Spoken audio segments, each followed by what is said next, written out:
اگر کوئی توہین عدالت کی کاروائی شروع کی جاتی ہے سپریم کورٹ آف پاکستان کی جانب سے تو اس کو ختم کر کے اعلیٰ حکام کا لفظ جو ہے وہاں پہ انسرٹ کیا جا رہا ہے. جہاں پہ chief justice of Pakistan justice Umar Ata Bandial بیٹھتے ہیں آج اس کو کنڈی لگا دی گئی. اللہ خیر کرے. کیا وجہ ہے کہ چیف جسٹس جو ہے وہ نہیں سن رہے ان کیسز کو. جون 2019 میں جنرل فیض حمید نے ISI کی کمان سنبھالی. اگلے ماہ نصف شب مجھے گھر سے اٹھایا گیا اور ہتھکڑی پہنا کر ڈیالہ جیل کی قصوری چکی میں ڈال دیا گیا. دو اینکرز کے درمیان جو ہے وہ معاملات کچھ خراب ہو گئے ہیں. السلام علیکم ناظرین، میں ہوں منصور علی خان. اپنے ڈیجیٹل چینل کے اوپر آپ کو خوش آمدید کہوں گا. ناظرین، آج سیاسی اور قانونی حوالے سے ایک بڑا اہم دن ہے. سیاست کے حوالے سے بھی بڑی ایک تبدیلی ہو رہی ہے اور قانونی عدالتی معاملات کے حوالے سے بھی ایک بڑی تبدیلی ہوئی ہے. دونوں چیزوں کے بارے میں آپ سے ڈسکس کرتے ہیں اور اس کے علاوہ کچھ اور بھی خبریں ہیں. آپ کے ساتھ ساری خبریں جو ہیں وہ شیئر کرتے ہیں. ایک تو سب سے پہلی بات یہ کہ عید کی چھٹیاں جو ہیں وہ اب ختم ہو گئیں اور آج سے روزمرہ کے جو کاروبار ہیں وہ دوبارہ اب شروع ہو چکے ہیں اور اس سلسلے میں سکولز، کالجز، بینکس سب جو ہیں وہ دوبارہ اب کھل گئے ہیں. اچھا، آج سب سے پہلی جو ایک ڈیولپمنٹ ہوئی کہ جیسے ہی جو فورن کرنسی مارکیٹ ہے جب وہ کھلی تو اس کے اندر انٹر بینک میں ڈالر جو ہے وہ تقریباً ₹1.30 جو ہے وہ بڑھ گیا اور ₹284.75 جب تک یہ ویڈیو ریکارڈ ہو رہی ہے تب تک جو ہے وہ یہ پرائس کوٹ کی جا رہی تھی. اس سے پہلے یہ تقریباً ₹283 کا تھا. اب یہ اس کے اندر جو ہے ایک جمپ دیکھا گیا. اوپن مارکیٹ میں جو ہے ₹291 کے اوپر ڈالر جو ہے وہ ٹریڈ ہوتا ہوا دکھائی دیا گیا. اس کے علاوہ ایک اور معیشت سے ریلیٹڈ ایک اور خبر یہ بھی ہے کہ پاکستان نے ٹیسٹ کیس کے طور پہ روس سے کروڈ آئل کی امپورٹ کے لیے پہلا آرڈر باقاعدہ طور پہ دے دیا ہے اور روس سے 1,00,000 ٹن کروڈ آئل کی پہلی شپمنٹ مئی کے آخری یا جون کے پہلے ہفتے میں پاکستان پہنچ جائے گی. اس شپمنٹ پر پاکستان کو $18 فی بیرل تک ڈسکاؤنٹ بھی جو ہے وہ حاصل ہوگا اور پاکستان جو ہے وہ روسی تیل کو ریفائن کر کے حاصل ہونے والی پیٹرولیم مصنوعات کا تجزیہ کرے گا. اگرچہ روسی تیل کی خصوصیات بہت بہتر نہیں ہیں اور اس پہ ٹرانسپورٹیشن کے اخراجات بھی کافی زیادہ ہیں، لیکن روسی حکام نے پاکستان کو عربی لائٹ آئل کی کوالٹی اور فریٹس کے مطابقت پیدا کر کے $16 سے $18 فی بیرل تک جو ہے وہ ڈسکاؤنٹ دیا، تو جس کی وجہ سے پاکستان نے جو ہے وہ آرڈر دیا ہے. تو اب دیکھتے ہیں کہ یہ آئل جو ہے وہ پاکستان کے اندر جو ہے وہ استعمال کیا جا سکتا ہے اور اگر یہ ہو سکا کہ اس کو استعمال کیا جا سکا تو پھر پاکستان جو ہے مزید آرڈرز بھی آگے دے سکتا ہے. اس کے علاوہ ایک اور بڑی پریشان کن خبر جو ہے وہ شیئر کی ہے ایکسپریس نے اور اس میں یہ لکھا ہے کہ جی ملک میں جاری معاشی بحران اور مہنگائی کی وجہ سے لوگوں کے لیے اپنے بچوں کو تعلیم دلوانا کافی مشکل ہو گیا ہے. سرکاری اور نجی اسکولوں میں ڈراپ آؤٹ یعنی وہ بچے جو پڑھائی چھوڑ دیتے ہیں یا اسکول چھوڑ دیتے ہیں ان کی اب شرح کافی زیادہ بڑھ گئی ہے. نجی اسکولوں کی جانب سے فیسوں میں اضافے کے بعد والدین کی جانب سے بچوں کو سرکاری اسکول میں داخل کروایا جا رہا ہے اور محکمہ تعلیم پنجاب کے ذرائع کے مطابق صوبے میں تعلیمی اداروں میں طلبہ کے ڈراپ آؤٹ کی شرح جو ہے وہ بہت زیادہ ہو چکی ہوئی ہے. پہلی سے 5ویں جماعت تک یہ شرح 28 سے 30% ہے، 5ویں سے 10ویں جماعت تک 40 سے 50% اور 11ویں اور 12ویں تک یہ شرح 60% ہو جاتی ہے. اب آپ اس سے آئیڈیا لگا سکتے ہیں کہ لوگوں کے لیے مالی طور پہ، معاشی طور پہ صورتحال کس حد تک خراب ہے کہ ان کو اپنے بچوں کی تعلیم جو ہے وہ چھوڑوانی پڑ رہی ہے، تو وچ از کوائٹ وریسم. اچھا جی، اس کے علاوہ اب ذرا سیاسی معاملات کے حوالے سے جو ہے وہ ذرا خبر ڈسکس کر لیں. اس وقت جب یہ ویڈیو میں ریکارڈ کر رہا ہوں تو اس وقت وزیر اعظم ہاؤس کے اندر ایک بڑا اہم اجلاس جو ہے وہ جاری ہے. اس میں رانا ثناء اللہ، قمر زمان کائرہ، اسحاق ڈار، اس کے ساتھ ساتھ جو دیگر اتحادی ہیں وہ بھی اس کے اندر شامل ہیں اور ملکی سیاسی صورتحال پہ جو ہے وہ غور و خوض ہو رہا ہے. ایک جو ایجنڈے کے اندر آج جو شامل ہے پوائنٹ کیبنٹ کی میٹنگ کے حوالے سے وہ یہ ہے کہ ایک چھوٹی سی تبدیلی کی جا رہی ہے اور اس تبدیلی کے اندر قانون کے اندر جو ہے وہ تبدیلی کی جا رہی ہے اور اس قانون کی تبدیلی کا مین مقصد یہ ہے کہ اگر کوئی توہین عدالت کی کاروائی شروع کی جاتی ہے سپریم کورٹ آف پاکستان کی جانب سے وفاقی حکومت کے حوالے سے تو اس کو ختم کر کے اعلیٰ حکام کا لفظ جو ہے وہاں پہ انسرٹ کیا جا رہا ہے.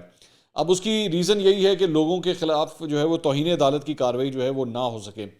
اچھا، اس کے ساتھ ساتھ اسی سے ریلیٹڈ جو ہے وہ ڈان نے ایکچولی ایک خبر رپورٹ کی ہے کہ پاکستان تحریک انصاف سے مذاکرات کرنے کے لیے تمام جو اتحادی ہیں وہ مان چکے ہوئے ہیں سوائے ایک اتحادی کے اور وہ ہے مولانا فضل الرحمان. مولانا فضل الرحمان اس بات کو قطعی طور پہ نہیں مان رہے کہ جی پاکستان تحریک انصاف سے بڑی کوشش کی گئی ہے ان کو منانے کے لیے، لیکن وہ کسی طور پہ بھی جو ہے ابھی تک جو ہے وہ نہیں مان رہے کہ پی ٹی آئی کو جو ہے وہ کوئی روم دیا جانا چاہیے. جمعیت علماء اسلام کے ترجمان اسلم غوری نے ایکچولی بتایا کہ اجلاس میں پارٹی قیادت عدلیہ کے رویے اور پی ٹی آئی کے ساتھ مذاکرات کے حوالے سے بات کرے گی البتہ فیصلہ کر چکے ہیں کہ عمران خان کی قیادت میں پی ٹی آئی کے ساتھ مذاکرات کے لیے ہم نہیں بیٹھیں گے. ان سے سوال کیا گیا کہ اگر مذاکرات ہوتے ہیں تو جے یو ایف اے کا کیا رد عمل ہوگا, تو انہوں نے کہا کہ اس صورت میں ہم اپنے مستقبل کے لائحہ عمل کا ہم فیصلہ کریں گے, لیکن اس مذاکراتی عمل کا ہم کم از کم حصہ کسی صورت جو ہے وہ نہیں بنیں گے. تو یہ ذہن میں رکھیے گا کہ 27 تاریخ کی ڈیٹ دی گئی ہے, 27 تاریخ یعنی کل کی ڈیٹ دی گئی ہے, اور آج 12 بجے تک مذاکرات کا ٹائم جو ہے وہ دیا گیا ہوا ہے کہ مذاکرات کسی صورت جو ہے وہ کسی ڈائریکشن میں جائیں. لیکن ابھی تک کسی قسم کا مذاکراتی عمل جو ہے, غیر رسمی طور پہ تو آپس میں رابطے ضرور ہو رہے ہیں, لیکن باقاعدہ طور پہ مذاکرات کا عمل کوئی سٹارٹ نہیں ہوا. عمران خان صاحب نے ریسنٹ اپنے کچھ انٹرویوز کے اندر, میڈیا ٹاکس کے اندر یہ بھی کہا کہ جی جون جولائی کی بات بھی ہو سکتی ہے اگر ہم سے حکومت جو ہے وہ کوئی ایشورنسز دے. اور انہوں نے کہا کہ اگر جولائی میں, مطلب ایک ہی دن الیکشنز جو ہیں وہ سب کے کیے جاتے ہیں, تو اس کے لیے ضروری ہے کہ مئی کے اندر جو ہے وہ اسمبلیاں تحلیل کر دی جائیں. مئی کے اندر آپ اسمبلیاں تحلیل کریں گے تو جولائی کے اندر آپ الیکشنز کرا سکیں گے. لیکن پرابلم یہ ہے کہ مئی میں آپ کس طرح اسمبلیوں کو تحلیل کریں گے جب ابھی آپ نے بجٹ دینا ہے. تو بجٹ دینے کے لیے بھی وہ بہت ضروری. ہاں یہ ضرور کوئی کہانی نکل سکتی ہے جو میں تھوڑا سا سن رہا ہوں کہ بجٹ دے کے تو اس کے بعد اسمبلیوں کو جو ہے وہ تحلیل کر دیا جائے. دوسری بات یہ کہ شیخ رشید صاحب کی جانب سے جو ہے وہ ایک خط لکھا گیا ہے, اور اس خط میں یہ کہا گیا ہے کہ جی شہباز شریف صاحب جو ہیں وہ ووٹ آف کانفیڈنس حاصل کریں. ان کا یہ کہنا ہے کہ جی منی بل جو ہے وہ جو آیا تھا, جو بیسکلی 21 ارب روپے کے حوالے سے تھا, تو حکومت جو ہے چونکہ انہوں نے اسے پاس نہیں کیا, تو اس کے مطابق عمران خان وزیر اعظم شہباز شریف صاحب جو ہیں وہ اپنی اکثریت کھو چکے ہیں, تو آپ ووٹ آف کانفیڈنس لیں. بہرحال ظاہری بات ہے اس کے اوپر ہونا تو کچھ نہیں ہے, بلکہ اس سلسلے میں کل پرسوں جو ہے وہ یہ خبر بھی چل گئی تھی جیو کے اوپر بھی, ایئر وائی کے اوپر بھی, کہ جناب شہباز شریف صاحب جو ہیں ووٹ آف کانفیڈنس لینے جا رہے ہیں, اعتماد کا ووٹ حاصل کرنے جا رہے ہیں پارلیمنٹ سے. لیکن اس کے بعد فوراً ہی اس کا ڈینائل آ گیا تھا. تھوڑی دیر کے بعد مریم اورنگزیب نے اس کا ڈینائل ٹویٹ کر دیا تھا کہ جناب ایسی کوئی بات نہیں ہے, یہ غلط رپورٹنگ ہے. تو یہ اس کے اوپر ایسی کوئی بات نہیں ہے. البتہ ویسے عام طور پہ تو یہ ہوتا ہے کہ اگر غلط رپورٹنگ ہو تو پھر پیمرا اس کے اوپر ایکشن جو ہے وہ لینا چاہیے, لیکن یہاں پہ پیمرا جو ہے وہ کسی قسم کا کوئی ایکشن نہیں لے رہا. بہرحال ایک معاملہ یہ ہے. اس کے علاوہ ایک اور خبر, اب ذرا عدالتی معاملات کے حوالے سے آ جائیں. عدالت کے اندر آج بڑی ایک انٹرسٹنگ ڈیولپمنٹ یہ ہوئی کہ کورٹ روم نمبر 1 جہاں پہ chief justice of Pakistan justice Umar Ata Bandial بیٹھتے ہیں, آج اس کو کنڈی لگا دی گئی, اس کے دروازے بند کر دیے گئے. عمر عطا بندیال صاحب جو ہیں وہ آج نہیں آئے, اور ان کے جو بینچز تھے جہاں پہ انہوں نے بیٹھ کے مختلف کیسز کی سماعت کرنی تھی, ان کو بھی ڈی لسٹ کر دیا گیا, اور ان کے اپنے کہنے کے اوپر ڈی لسٹ کیا گیا. تو صبح جو ہے وہ سپریم کورٹ میں بڑی چہم گوئیاں ہو رہی تھیں کہ یہ آخر کیا ہوا ہے, اور یہ کیوں ان کو ڈی لسٹ کر دیا گیا ہے, آخر کیا وجہ ہے, روسٹر سے کیوں نکل گئے ہیں. تو اس کے بعد جو ہے وہ یہ رپورٹ ہوا کہ چیف جسٹس کی طبیعت جو ہے وہ ٹھیک نہیں ہے. اب اس کی ٹائمنگ جو ہے اس کے اوپر بڑے مطلب لوگ ڈسکس کر رہے ہیں کہ جب اتنا امپورٹنٹ کیس جو ہے وہ کل اس کی سماعت ہونی ہے, اس سے ایک دن پہلے چیف جسٹس کی جو طبیعت ہے وہ خراب ہوئی ہے. اللہ خیر کرے, ہم دعا کرتے ہیں کہ وہ جلد صحت یاب ہوں. لیکن ظاہری بات ہے جب اس قسم کی کوئی بھی بات ہوتی ہے تو چہم گوئیاں شروع ہو جاتی ہیں. تو کیا وجہ ہے کہ چیف جسٹس جو ہے وہ نہیں سن رہے ان کیسز کو, تو آئی ہوپ سو کہ کل جو ہے وہ یہ ضرور ہوگا. علی امین گنڈا پور کے حوالے سے ایک اچھی خبر ہے. شکارپور میں سول جج اعجاز حسین نے جو ہے وہ دلائل سنے ان کے خلاف, اور اس کیس کو جو ہے انہوں نے خارج کر دیا ہے. آپ یہ ذہن میں رکھیے گا کہ علی امین گنڈا پور کو مختلف شہروں میں مختلف پولیس نے جو ہے وہ ان کو گرفتار کیا, مختلف جو شہروں کے اندر لے کر گئے, اور کافی ان کو گھمایا پھرایا گیا. اس کے بعد الٹیمیٹلی شکارپور جو ہے ان کو لایا گیا, اور شکارپور میں جو ان کے خلاف کیس تھا اس کو سننے کے بعد اسے بھی جو ہے وہ خارج کر دیا گیا. اس کے علاوہ عثمان بزدار صاحب کے حوالے سے بھی خبر ہے. عثمان بزدار صاحب کو نیب نے بلایا ہوا تھا, اور نیب نے جو ہے انہیں جواب جمع کروانے کے لیے کہا تھا, لیکن انہوں نے جواب جمع کرانے کے لیے جو ہے وہ 2 مئی کی ڈیٹ جو ہے وہ مانگ لی. انہوں نے کہا کہ جی مجھے تھوڑا سا مزید وقت دیا جائے, میں نے اس سلسلے میں اپنا جواب جو ہے وہ جمع کروانا ہے. عثمان بزدار کے حوالے سے یہ ڈیولپمنٹ ہے. 2 اینکرز کے درمیان جو ہے وہ معاملات کچھ خراب ہو گئے ہیں, اور معاملہ کیا ہے کہ آپ کو یاد ہوگا کہ نسیم زہرا صاحبہ جو ہیں انہوں نے اپنے پروگرام میں حامد میر صاحب کو بلایا تھا, اور حامد میر صاحب نے اس کے اندر چند کلیمز کیے تھے, اور انہوں نے کہا تھا کہ جی 25 اینکروں کی جو ملاقات ہوئی تھی, جنرل باجوہ نے یہ کہا تھا تو وہ کہا تھا. اس کو ایکچولی انہوں نے اسے بیک کیا تھا, نسیم زہرا صاحبہ نے بیک کیا تھا کہ ہاں جی بالکل ایسا ہی ہوا تھا, اور حامد میر صاحب نے جو کہا ہے وہ بالکل صحیح کہا ہے. اس کے اوپر ڈاکٹر محیط پیرزادہ جو ہیں انہوں نے حیدر مہدی صاحب, میں نہیں جانتا کون صاحب ہیں, یہ یوٹیوب کا چینل ہے ان کا, اس کے اوپر انہوں نے گفتگو کرتے ہوئے محیط پیرزادہ صاحب نے کہا کہ یہ جو ڈسکشن آپ دیکھتے ہیں نسیم زہرا اور حامد میر کے درمیان، اب یہ اسی پروگرام کا ذکر کر رہے ہیں وہ، انہوں نے کہا یہ ایک انتہائی پھٹیچر ڈسکشن ہے، یہ ایک جان بوجھ کر اسکرپٹڈ ڈسکشن ہے. اب میں نے یہ پورا انٹرویو 2 مرتبہ دیکھا. آپ یہ دیکھیں کہ 3 چینلز ہیں، چینل 24، سٹی 42 اور UK 44، یہ سب چینلز ہیں محسن نقوی صاحب کے. محسن نقوی اس وقت نگراں وزیر اعلیٰ ہیں. تو جب حامد میر محسن نقوی کے چینل پر بیٹھ کے جنرل باجوہ اور جنرل فیض کو ٹارگٹ کرتے ہیں تو آپ کو صاف نظر آتا ہے کہ یہ ایک ایسا اسکرپٹ ہے جس کے پیچھے PDM رجیم، نواز شریف، آصف زرداری، شہباز شریف، مریم نواز اور اس کے ساتھ شاید جنرل عاصم منیر کی تائید اور سپورٹ بھی حاصل ہے. اب یہ موجودہ آرمی چیف کے اوپر بھی جو ہے ڈاکٹر محیط پیرزادہ نے الزام لگایا اور انہوں نے دوبارہ وہی انہوں نے کہا کہ جی پیچھے پوری ایک اسکیم جو ہے وہ اس کے تحت یہ پروگرام جو ہے پلانٹ کیا گیا تھا. اب میں ویسے میں ڈس ایگری کرتا ہوں، حامد میر صاحب نے جو کچھ باتیں کی تھی میں ان سے ڈس ایگری کرتا ہوں، لیکن کسی سازش یا پلانٹڈ ہونے کا میرے پاس نہ کوئی ثبوت ہے اور نہ میں کوئی ایسا الزام لگا سکتا ہوں. نسیم زہرا صاحبہ، حامد میر صاحب سے اختلاف ہو سکتا ہے لیکن دونوں قابل احترام ہیں. اپنے سینئرز کے ساتھ اختلاف کیا جا سکتا ہے لیکن ہمیشہ احترام کے ساتھ. ڈاکٹر محیط پیرزادہ البتہ ہی وینٹ بٹ ٹو فار اور انہوں نے اس پروگرام کو پلانٹڈ پروگرام کا نام جو ہے وہ دیا. انہوں نے کہا اور جو PDM ہے وہ جنرل باجوہ کو ٹارگٹ کرنا چاہ رہی ہے تو اس کے اندر جو ہے انہوں نے ساتھ موجودہ آرمی چیف کے اوپر بھی بہت بڑا الزام لگایا. نسیم زہرا صاحبہ نے اس کے اوپر جو ہے وہ ٹویٹ کیا. انہوں نے کہا I will inshallah shortly be filing a defamation suit in a US court against Dr. Mohit Pirzada for slander against me in Haider Mehdi's YouTube program aired on April 23rd. Ignoring such vile slander would be inexcusable. Inshallah in a few hours I also will be doing a vlog on this matter.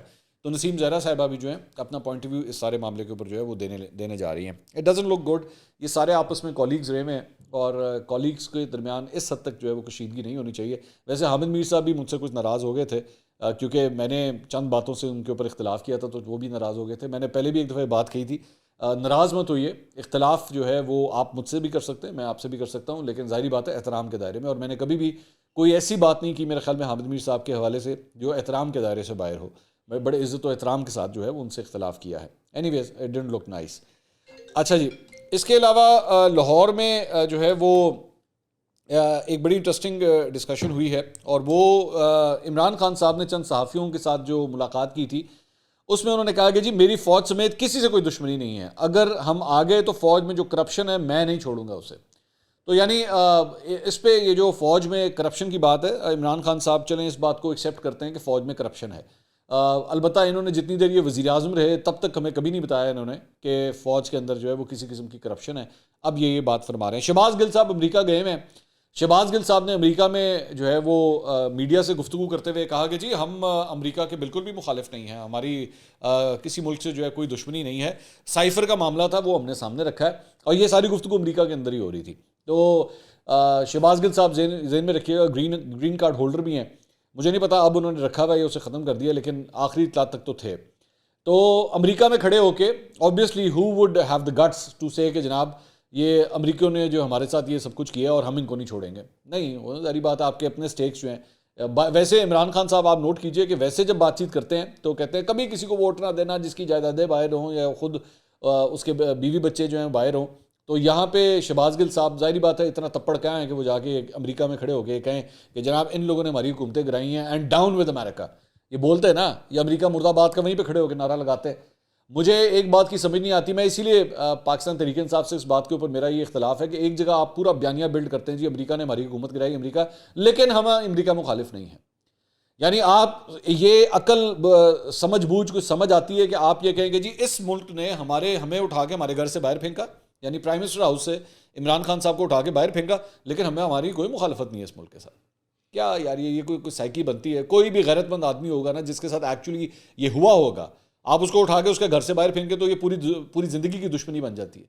آپ کو اٹھا کے prime minister house سے اٹھا کے آپ کہتے ہیں کہ جی باہر پھینک دیا اور آپ کی کوئی پرابلم نہیں ہے آپ کو امریکہ کے ساتھ، فار گاڈ سیک.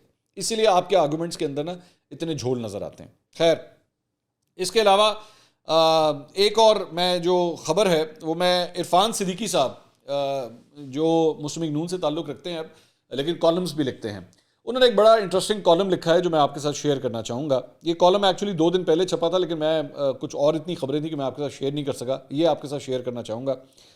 انہوں نے لکھا جی 29 اپریل 2017 کو اول شب کی لطیف ساعتوں میں آرمی ہاؤس سے اسلام آباد آتے ہوئے میں اسی پیچ و تاب میں رہا کہ ڈان لیکس کا اونٹ جس کی کوئی کل سیدھی نہیں کس کروٹ بیٹھے گا بھی یا یوں ہی شتر غمزے دکھاتا رہے گا. یہ خلش بھی پہم چٹکی لے رہی تھی کہ مجھے اس مشق زیاں کار میں پڑھنا بھی چاہیے یا نہیں. ڈان لیکس کے معاملات دیکھنے کے لیے چودھری نثار علی خان، اسحاق ڈار اور شہباز شریف پر مشتمل ایک باضابطہ رابطہ کار ٹیم موجود تھی. میری کاوش رضاکارانہ تھی جس کا علم صرف وزیر اعظم کو تھا. یہ ڈان لیکس کے بارے میں لکھ رہے ہیں. انہوں نے پہلے بھی by the way us column کا ایک پارٹ 1 بھی لکھا تھا، یہ پارٹ 2 ہے. انہوں نے لکھا ڈان لیکس برسوں سے جاری جنگ کا ایک نیا محاذ تھا. نواز شریف سے نجات اور عمران خان کی تخت نشینی کی بنیادی اہداف اب ادارہ جاتی ترجیح بن چکے تھے. ISI کے سربراہان احمد شجاع پاشا، ظہیر الاسلام، رضوان اختر لمبی دوڑ کے کھلاڑیوں کی طرح میدان سے باہر جاتے وقت ان اہداف کی جھنڈی اپنے جانشین کو تھماتے رہے. راحیل شریف کو توسیع نہ ملنا اس قبیلے کے لیے اچھی خبر نہ تھی. جنرل اشفاق ندیم امیدوں کا نیا مرکز ٹھہرے. بات بنتی نظر نہ آئی تو ساری کوششیں اس پر مرکوز ہو گئیں کہ ہر قیمت پر جنرل باجوہ کا راستہ روکا جائے. جنرل باجوہ اس مہم سے باخبر تھے. مجھ سے 2 بار اس کا تذکرہ کیا اور یہاں تک بتایا کہ ان کے بچوں کو بھی دھمکیاں مل رہی ہیں. میں نے پوچھا کون کر رہا ہے یہ سب کچھ؟ ان کا سیدھا سا سادہ جواب تھا، وہی جو کسی بھی شخص کے فون نمبر تک رسائی رکھتے ہیں. جنرل باجوہ کے آرمی چیف بن جانے کے بعد ان عناصر کی حکمت عملی کا پہلا نقطہ یہ ٹھہرا کہ نواز باجوہ تعلقات کو بھی نواز راحیل ہی کی سطح پر رکھا جائے. قرار پایا کہ پینما کے علاوہ کے ساتھ ساتھ ڈان لیکس کی بھانبڑ کو بھی ٹھنڈا نہ ہونے دیا جائے. جنرل باجوہ سے میری ملاقات اس فتنہ سرشت قبیلے کے لیے اچھی خبر نہ تھی.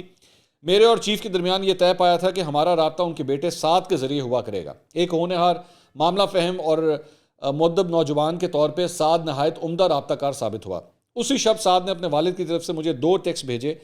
ایک تو ناشائستہ اور لطف تھا، دوسرے میں کہا گیا تھا کہ جنرل باجوہ کی مسلسل نافرمانی اور رعونت کی وجہ سے وزیر اعظم نواز شریف انہیں فارغ کر رہے ہیں تاکہ فوج کو سول حکمرانی کے تابع لایا جا سکے.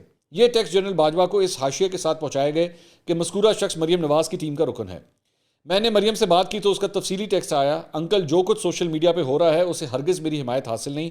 ایسے ٹیکسٹ مجھ سے منسوب نہ کیے جائیں جس طرح میں ISPR کے ڈھیروں اکاؤنٹ سے اپنے خلاف ہونے والے زہریلی مہم کو آرمی چیف یا DGI سے منسوب نہیں کرتی.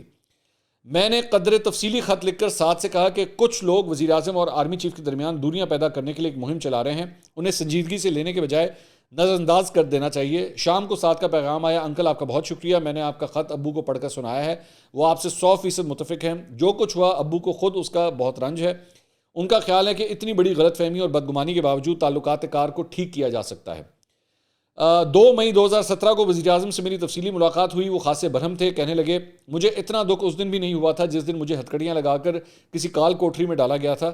اگر وزیر اعظم کے اعلامیوں کو اس توہین کے ساتھ رد کر دیا جائے تو کیا یہ کھلی نافرمانی نہیں؟ آپ ہی بتائیں وزیر اعظم کو کیا کرنا چاہیے؟ کیا مجھے چپ چاپ عہدے سے چمٹے رہنا چاہیے؟ مجھ سے بڑھ کر کون چاہے گا کہ سول ملٹری تعلقات اچھے ہوں، ملک ترقی کرے، عوام خوشحال ہوں؟ آخر اس نوٹیفیکیشن میں تھا کیا کہ یہ آپے سے باہر ہو گئے. میں نے سب کچھ تو مان لیا، پرویز رشید جیسے مخلص ساتھی کو فارغ کر دیا، اس کے باوجود ریجیکٹڈ کے کیا معنی ہیں؟ نوٹیفیکیشن از ریجیکٹڈ، آپ کو یاد ہوگا ISPR نے اس کے اوپر ٹویٹ کیا تھا. ماحول خراب ہونے کے باوجود میں آرمی چیف سے ملاقات پر اصرار کرتا رہا. وزیر اعظم کو میری شبنم افشانی گراں گزر رہی تھی. انہی دنوں پرائیویٹ نمبر سے فون آیا، کوئی کرنل صاحب بول رہے تھے، کہنے لگے DGC جنرل فیض حمید آپ سے ملنا چاہتے ہیں. میں نقاب پوش بارگاہوں کی جادو نگری سے بہت ڈرتا ہوں، آنکھ کے آپریشن کا بہانہ کر کے طرح دے گیا. دوبارہ فون آیا، آپ کے گھر کے قریب انتظام کر لیتے ہیں. میں نے کہا کچھ دن ٹھہر جائیں. کچھ دن نہیں، پورے 2 سال تک وہ ٹھہرے رہے. جون 2019 میں جنرل فیض حمید نے ISI کی کمان سنبھالی. اگلے ماہ نصف شب مجھے گھر سے اٹھایا گیا اور ہتھکڑی پہنا کر اڈیالہ جیل کی قصوری چکی میں ڈال دیا گیا. 4 مئی 2017 کو آرمی چیف کی وزیر اعظم سے ملاقات ہوئی. ایک چہرہ بچاؤ فارمولہ طے پایا گیا، یہ کہ ابہام دور کرنے کے لیے حکومت نیا نوٹیفیکیشن جاری کرے گی. اس کے ساتھ ہی ISPR اظہار افسوس کرتے ہوئے ریجیکٹڈ والا ٹویٹ واپس لے گا. رات 10 بجے کے لگ بھگ 7 قمر کے توسط سے مجھے جنرل باجوہ کا ٹیکسٹ ملا، sir I have met with PM, everything went very well and things are settled, thank you for your role. Sir وزیر اعظم سے میری ملاقات ہو گئی ہے، بات چیت بہت اچھی رہی، سارے معاملات طے پا گئے ہیں، آپ کے رول کا بہت شکریہ. 5 مئی کو طے شدہ مثالتی فارمولے پر عمل ہو جانا تھا، ایسا نہ ہوا. متروکہ املاک کے آلات بھی کند نہ ہوئے تھے. جانے کون کس کا بہرو بھرے، کس کے پہلو میں بیٹھا، کس کی آرزوؤں میں رنگ بھر رہا تھا. ٹیڑھی میڑھی کلوں والی اونٹ کسی کروٹ بیٹھنے کے بجائے مسلسل اٹلاہٹ دکھا رہا تھا. اور پھر تقویم وقت کے افق سے 9 مئی کا وہ حشر بدامہ دن طلوع ہوا جس کی تفصیلات آج تک گہرے بھیدوں والے جستی صندوق میں بند ہیں، اس دن کا تصور بھی کرتا ہوں تو جھرجھری سی چھوٹ جاتی ہے۔ تو یہ جناب ڈان لیکس کا جو پس منظر تھا اس کے حوالے سے یہ انہوں نے عرفان صدیقی صاحب نے ساری تفصیلات جو ہیں وہ شیئر کی کہ کس طرح بیہائنڈ دا سینس جو ہے وہ کیا کچھ ہوتا ہے۔ میں اسی لیے بار بار یہ بات کہتا ہوں کہ آپ کو آن دا فیس آف اٹ جو کچھ نظر آ رہا ہوتا ہے نا، یہ ساری پالیٹکس نہیں ہے۔ بند کمروں کے اندر، بند ٹیلی فون کالز کے ذریعے، واٹس ایپ کال کے ذریعے بہت سی چیزیں ڈیولپمنٹ جو ہے ہو رہی ہوتی ہیں، اور اس وقت بھی جو کچھ آپ صورتحال دیکھ رہے ہیں بیہائنڈ دا سینس بہت کچھ ہو رہا ہے جو ہماری آنکھوں کے سامنے نظر نہیں آ رہا۔ اگلی ویڈیو میں دوبارہ ملاقات ہوگی۔ اللہ حافظ۔